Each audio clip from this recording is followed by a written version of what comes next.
Nuclear countdown has begun. Is Russia ready to launch a nuclear weapon? That headline is from today, December 23, 2025. And it's not just a headline. The threats coming from Moscow aren't theoretical anymore. They're being written into policy and backed up by real frontline hardware. The stakes for European security, well, they've never been higher. Before we go any further, if you support a secure Europe and a free Ukraine, please take a moment. Subscribe to Defense Reports. It's your go-to source for timely, in-depth military and defense analysis. It really helps us continue this work. I'm Alex, and with me is Arya. Join us in the latest deep dive by Defense Report for sharp, no-nonsense breakdowns of the latest in global defense news, military technology, and strategic developments. And today we're analyzing what our sources are calling a fundamental, and I mean fundamental, shift in Moscow strategy. We're talking about a move away from pure deterrence to something far more dangerous, a kind of offensive nuclear intimidation. And to really get a handle on this, you need to understand three key things that are happening right now. Okay, let's lay them out. First, we're going to unpack the new Russian doctrine. This is huge. It now considers Western aid to Ukraine a, quote, joint attack against Russia, which effectively creates a nuclear tripwire in the middle of a conventional war. Second, we're going to detail the actual European targets that figures linked to Moscow are now publicly naming. This isn't vague anymore. No, it's psychological warfare, and it's getting very specific. And third, and this is maybe the most critical point, we're going to look at the terrifying speed of a new Russian missile, one that was just deployed this month in Belarus. A missile that could hit NATO headquarters in Brussels in under 17 minutes. That one fact changes everything. So let's start there, with the core threat. What exactly do we mean by offensive nuclear intimidation? Well, it's really the difference between using a shield and, brandishing a sword. Classical deterrence is the shield. The idea is you only use nuclear weapons to prevent an existential threat to your own country. Mutually assured destruction. Exactly. But offensive nuclear intimidation, that's using the threat of nuclear weapons to achieve your goals in a conventional war. So, in this case, to bully the West into stopping its support for Ukraine. Precisely. The goal is psychological. It's informational warfare. They want to fracture Western unity by making the cost of helping Kyiv seem just catastrophic. And we're seeing this rhetoric echoed at the highest levels in Europe. We are. NATO Secretary General Mark Rutte, he warned just recently that Russia has brought war back to Europe. His words. He said that NATO members now see themselves as Russia's next target. So the price of peace, as he put it, is going up. Dramatically. And that brings us to the policy itself, because this isn't just talk. They've built the legal scaffolding to support this intimidation. Right, the doctrine change. This happened in late 2024. Yes, in November 2024, they revised their basic principles of state policy on nuclear deterrence. And it's a really critical document because it formally broadens the whole list of scenarios for nuclear use. So what's the most chilling part of that revision for Ukraine and its allies? It's what analysts are calling the joint attack provision. They've reworded it very carefully so that conventional aggression by a non-nuclear state, Ukraine. So Ukraine, if it's supported by a nuclear power, like the U.S. or the U.K., providing long-range weapons. ATCMS, Storm Shadow. Right. That support can now be officially classified as a joint attack against Russia or its ally, Belarus. Wow. So they're legally equating Western military aid to a direct attack by a nuclear power. It's a profound blurring of the lines. Yeah. And it gives the Russian president a huge amount of, let's say, legal flexibility. So beyond the obvious triggers like a ballistic missile attack, they've outlined three new ones that are directly relevant to this war. Okay, let's go through them. What's the first? First is any action by an adversary that could affect Russia's ability to retaliate. So, for example, targeting their command and control systems, their C2. So blinding the leadership. Exactly. That's a big red line for them. The second new trigger is any conventional aggression against Russia or Belarus that poses a, and this is their phrase, critical threat to their sovereignty. And that's completely subjective. That's the point. It's strategically ambiguous. Does Ukraine taking back its own territory, say Crimea, count as a critical threat? Moscow now reserves the right to say that it does. It's a legal trapdoor they can use if they start losing badly on the conventional battlefield. It is. And the third one is maybe the most specific and, frankly, frightening given what's happening every week. What is it? It's the receipt of reliable data about a mass start of aerospace attack means crossing the Russian border. You mean Drone swarms. That's what it sounds like. We see these huge Ukrainian drone attacks on Russian fuel depots, on air bases, sometimes 100 drones at once. This new doctrine means that a purely conventional defensive action by Ukraine could now be interpreted, at least theoretically, as a nuclear trigger. It's the policy to back up the threat, but they Yeah. combine that with very public, very direct psychological warfare. They do.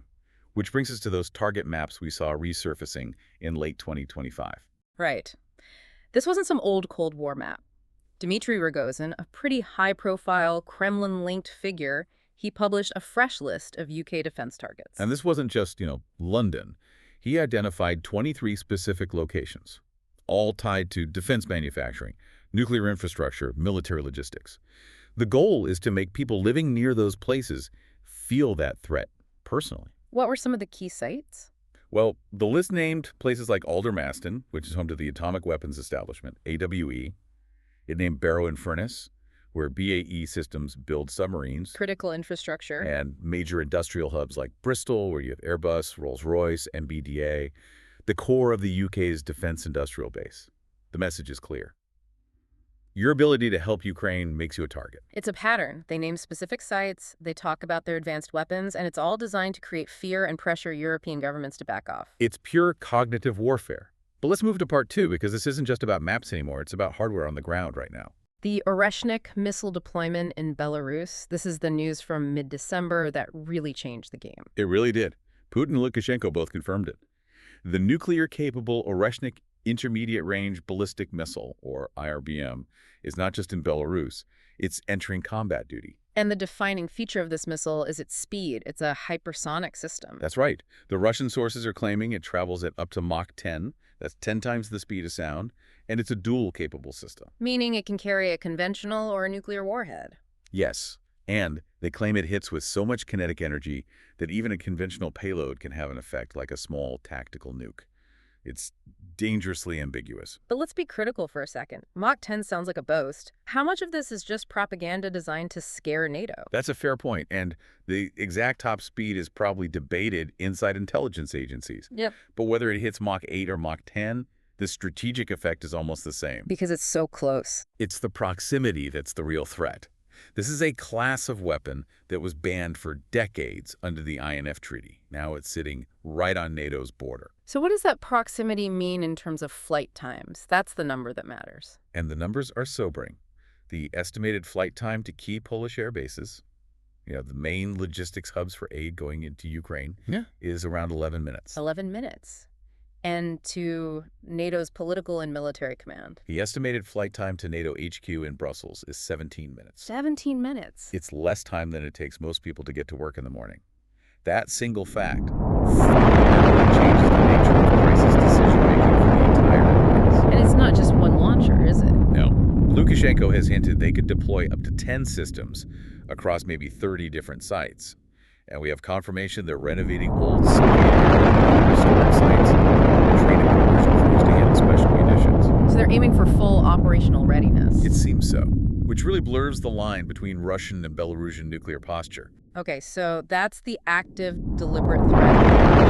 But there's also the passive threat hanging over the Zaporizhia nuclear power plant. Yes, the risk of an inadvertent disaster there is still terrifyingly high, and it's directly tied to Russia's strategy of crippling Ukraine's energy.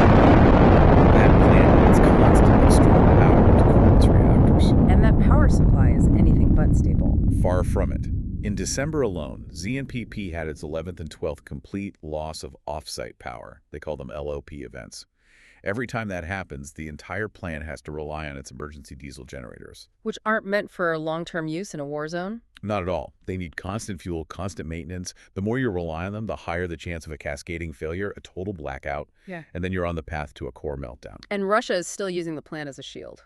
Absolutely. They reject any calls for a demilitarized zone or a peacekeeping mission. In fact, they've said any foreign peacekeepers would be legitimate military targets. So the plant acts as a massive passive deterrent against any major Ukrainian offensive in the south. It's a nuclear hostage situation. This all leads us to the bigger picture, to part 3, the complete breakdown of arms control. The foundation of strategic stability that existed for decades is, Well, it's crumbling. The big deadline is February 2026. That's when the New START treaty expires. The last remaining treaty limiting U.S. and Russian strategic nuclear forces. And if it dies, we're in a completely unconstrained nuclear arms race for the first time in over 50 years. Russia suspended its compliance with inspections back in 2022, so we can't even verify their numbers anymore. And at the same time, they're developing a whole new class of weapons specifically designed to get around the treaty's limits. That's right. You have systems like the Poseidon, which is a nuclear-armed intercontinental torpedo. Since it's underwater, it's not counted as a missile under the treaty. And the Oreshnik. That's the nuclear-powered cruise missile, with, theoretically, unlimited range. Just had a major flight test. And then there's the Kinzhal, the air-launched ballistic missile. Yeah. Because of a loophole in how heavy bombers are defined, the planes that carry it don't count against Russia's treaty limits. So the arms control architecture is collapsing, and diplomacy isn't doing much better. No. We saw that at the Miami peace talks in mid-December. There was a 28-point plan on the table, a real effort to find an off-ramp. But the talks went nowhere. They failed because the Kremlin's demands were just completely maximalist. They dismissed the whole thing as unconstructive and insisted on Ukraine's permanent neutrality, recognition of 5 annexed regions. It was a non-starter. And that failure in diplomacy feeds right back into nuclear signaling. Immediately. As soon as the talks collapsed, Deputy Foreign Minister Rabkov came out and warned that Russia would respond in kind if the U.S. ever resumed nuclear testing. It's a vicious cycle. Conventional stalemate leads to nuclear threats. All of this, the deployments, the doctrine, the failed diplomacy, is forcing a major rethink in Europe. It is. The UK's Chief of the Defence Staff gave a speech just a few days ago, on December 15th, saying the situation is more dangerous than I have known during my career. And he argued for something called a whole-of-nation response. What does that actually mean? It means defense is no longer just the military's job. It means building up national resilience, boosting the defense industrial base across all of Europe, and integrating defense planning into civilian life. Can you give an example? He gave a great one. He said, when you're designing a new electricity grid, you shouldn't just be thinking about flood defenses. You need to be thinking about its resilience to a missile or cyber attack. It's about making the entire nation a harder target. Okay, let's bring this all together. Russia is lowering its nuclear threshold, deploying game-changing systems, and slamming the door on diplomacy. What's the one critical takeaway as we head into 2026? I think it's the convergence of all these threats. It's not just rhetoric anymore. It's deployed capability, like Oreshnik, combined with a new policy that makes using it more plausible.